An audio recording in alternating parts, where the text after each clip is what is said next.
absolutely. love. She felt French, British and Indian at the same time. She was very, very strongly Indian as well. She felt strongly about Indian independence, in fact. But she was so focused that she knew that in this war, I'm going to fight fascism. It's the greater evil. And after the war is over, I'm going to go back and fight for Indian independence. And she probably would have fought for independence. She would have. Her brother told me she would have. She was quite a spirited lady. So when the war broke and that was a little bit of a concern within the Secret Service. Exactly how trustworthy was she and what were her motives? Absolutely. They asked her straight out, would you support the Indian leaders who are in jail at this time, who are supporting the freedom struggle? And this is when the war broke out.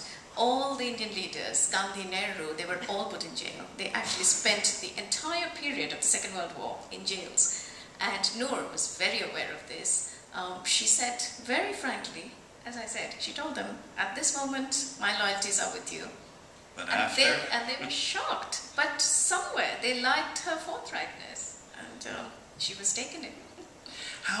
Tell the story of how she found her way into the Secret Service, because on the face of it, she's not the most likely candidate. Absolutely no. She was an unlikely spy.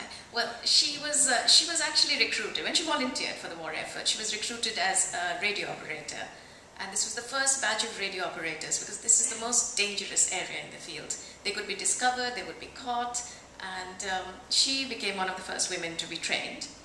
And this organization called the Special Operations Executive, it was a secret organization started by Churchill himself.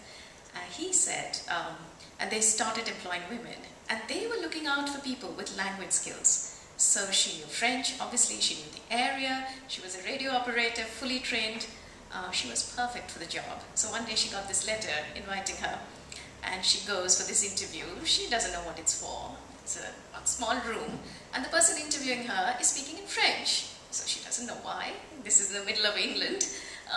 She talks back in French, and then in less than a minute he tells her, you're going to be recruited as a secret agent, you're going to be sent to Paris undercover, you will not be wearing a uniform, and if you're discovered, you're going to be shot because you don't have the protection of uniform, and will you take the job?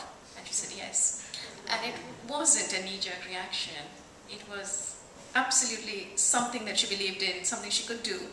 And it was apparently the shortest interview ever. She was recruited just like that. And the man doing the interview said it was the most intense and clear expression of commitment to the job that he'd ever witnessed. He didn't doubt her for a second. He didn't doubt it for a second. He said her eyes, she was just sitting opposite me. He writes very beautifully and describes her and as a person.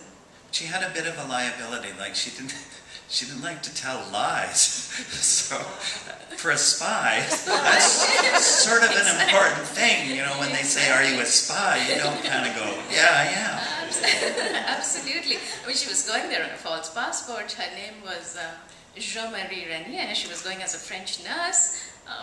But of course, once she was in the field, she was terrific. She was given her own special codes. She survived. As I said, these radio operators, they were falling like flies. The longest they survived was 6 weeks. And Noor Inayat Khan, this shy, gentle, harp-playing, she was a writer of children's stories, a totally unlikely spy. She lasted 3 months. And her whole circuit had collapsed. And she was the only one sort of hanging on their last post between London and Paris. And she was doing the work of 6 radio operators.